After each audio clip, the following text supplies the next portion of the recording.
Water woes spread further across the state this morning, with warnings to conserve as far south as Houston, where in just the last hour, a boil water notice was issued for the entire city.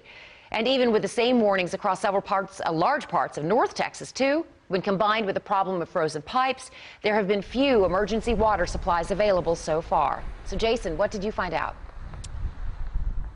Well, when I talked to emergency management this morning, they told me this is the #1 issue that they are working on right now. All of the people under these rooftops back here are being told right now not to drink their water, if they have any coming into the house, unless they boil it first. Hundreds of thousands of homes are under this, some of them since Monday. Of course, with power outages, they may not have the power, if they're all electric, to actually boil their water at first. And so far, there is nothing officially set up to make emergency water supplies available. Fort Worth expected to have some water distribution sites set up today. As of right now, that has not happened. The city has asked state emergency management for access to emergency water supplies. A spokesman told me they've tried to contact beverage manufacturing companies and warehouses in the city trying to access emergency supplies, and that's gone nowhere. The city has asked for donations to be brought to fire stations, but firefighters are running on so many calls right now. They did 2,100 in the city yesterday.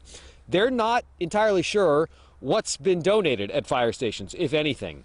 The city of Keller, which is one of the cities that had struggled with this over the past day, referred people to a church that had water. That was last night, and it was gone in 30 minutes. They told me there is another organization that has some supply this morning, and they are connecting people who have an immediate need with that group as those calls and those requests for help come in. Even with some water pressure that has been restored to some of the pipes this morning, there are still a lot of homes in the area that have frozen pipes. And while it was possible that the boil notice could end tonight, I'm hearing from people already today who say they still don't have any pressure at all. So it is likely that that boil notice could extend even into tomorrow.